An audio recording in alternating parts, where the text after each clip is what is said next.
तो अभी हम लोग फोटोसिंथेसिस के बारे में जो देखते हैं, बेसिकली फोटोसिंथेसिस एक प्रोसेस है जो सिर्फ प्लांट के अंदर ही होता है। यानी कि जितने भी प्लांट्स होते हैं वो अपना भोजन किस प्रोसेस के जरिए बनाता है, इसी फोटोसिंथेसिस प्रोसेस के जरिए बनाता है। तो हम लोग थोड़ा इसको आज डिटेल में समझेंगे कि ग्रीन प्लांट जो होता है, जो हरा पौधा होता है, वो इस फोटोसिंथेसिस प्रोसेस के जरिए अपना भोजन कैसे बनाता है। तो चलिए देखिए, वीडियो के अंत तक जरूर बने रहिएगा, बहुत आपको अच्छे से समझ में आ जाएगा। और फोटोसिंथेसिस से रिलेटेड जितने भी क्वेश्चंस हैं, जितने भी आपके मन में डाउट्स होंगे, वो आज के वीडियो देखने के बाद आपका डाउट 100% क्लियर हो जाएगा।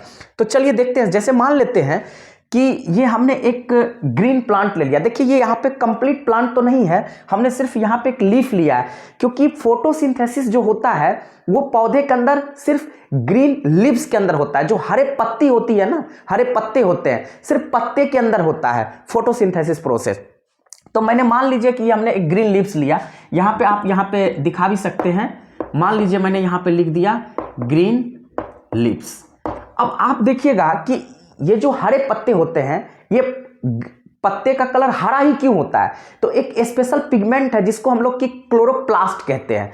तो इसी क्लोरोप्लास्ट, यानी कि हम इसको क्लोरोफिल भी कह सकते हैं, उसी के चलते पत्ते का कलर क्या होता है? हरा होता है।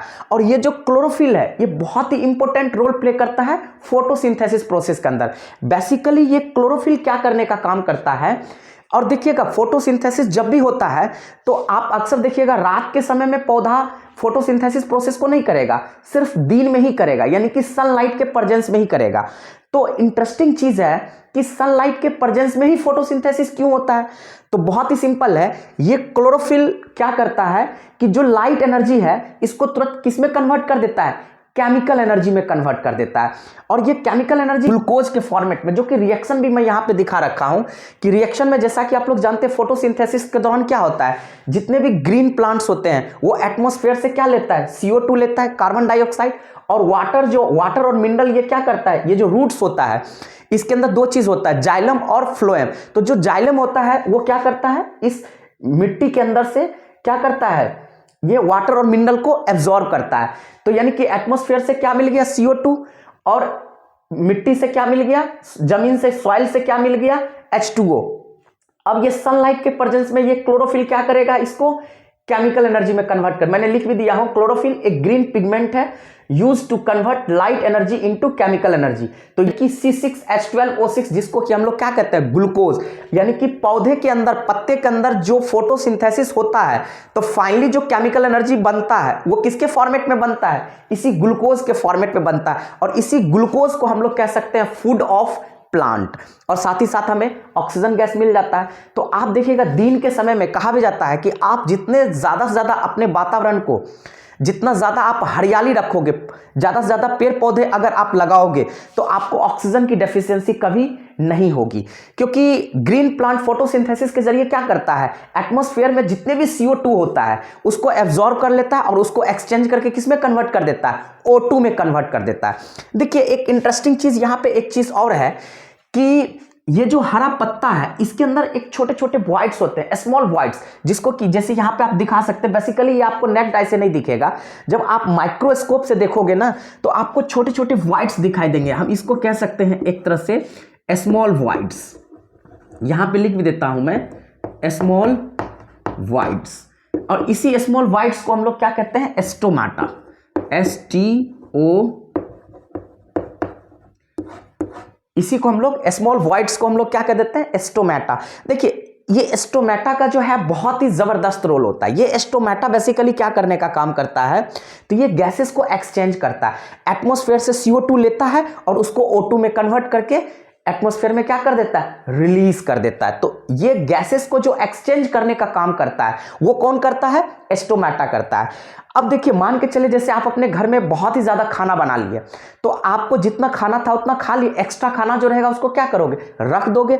ठीक उसी तरह से ग्रीन प्लांट के अंदर क्या होता है कि फोटोसिंथेसिस के दौरान काफी सारा ये क्या करता है? केमिकल एनर्जी को, यानी कि ग्लूकोज को बनाता है। लेकिन ऐसा तो नहीं है कि पूरा का पूरा ग्लूकोज जो वो बनाया वो पूरा का पूरा कंज्यूम कर जाएगा। बहुत सारे एक्स्ट्रा ग्लूकोज क्या हो जाता है? बच जाता है। और वो एक्स्ट्रा ग्लूकोज जो होता है वो किसके फॉर्मेट में स्टोर होता है? तो वो जो एक्स्ट्रा ग्लूकोज होता है उसी को बेसिकली हम लोग क्या कह देते हैं? स्टार्च कह देते हैं। तो एक्स्ट्रा ग्लूकोज को ही स्टार्च कहते हैं। और ये जो एक्स्ट्रा ग्लूकोज है ये स्टार्च के फॉर्मेट में कहां स्टोर रहता है? इसी पत्ते रूट्स के अंदर दो चीज होता है, जाइलम और फ्लोएम। तो जाइलम क्या किया? वाटर और मिनरल को ग्राउंड से क्या किया? एब्जॉर्ब कर लिया। लेकिन फ्लोएम का क्या काम होता है कि पत्ते के अंदर जो फूड का प्रिपरेशन होता है, यहां पे जो ग्लूकोज का फॉर्मेशन होता है, यानी कि यहां पे क्लोरोफिल ने क्या कर दिया? लाइट एनर्जी को जो केमिकल एनर्जी में कन्वर्ट कर दिया in the form of glucose. Basically क्या होता है कि जो स्टेम होता है, जो तना वाला भाग होता है, वहां पे तो फोटोसिंथेसिस होगा नहीं, तो फ्लोएम क्या करेगा? उस भोजन को जहां जहां पे फोटोसिंथेसिस नहीं होगा वहां वहां उसको क्या करेगा? सप्लाई करेगा। और साथ ही साथ फ्लोएम का एक बहुत ही इंटरेस्टिंग फंक्शन और होता है कि फोटोसिंथेसिस के दौरान जो भी हार्मोन्स का सेक्रेशन होता है, कहीं ना कहीं ये प्लांट क्या करता है? कुछ हार्मोन्स को भी रिलीज करता है, सेक्रेट। यानी कि फ्लोएम का दो काम हो गया। एक तो फूड को जहां जहां पे फूड नहीं बना, जहां जहां पे फोटोसिंथेसिस नहीं हुआ है, जिस जिस भाग में, खास करके स्टेम का जो पार्ट होता है, तना वाला भाग, वहां पे फोटोसिंथेसिस नहीं होता, क्योंकि वहां पे क्लोरोफिल है ही नहीं। तो गैसेस को एक्सचेंज कौन करेगा? सॉरी, लाइट एनर्जी को एक्सचेंज कौन करेगा? तो तना वाला भाग जो होता है वहां पे फोटोसिंथेसिस नहीं होता है। तो ये फ्लोएम क्या करता है?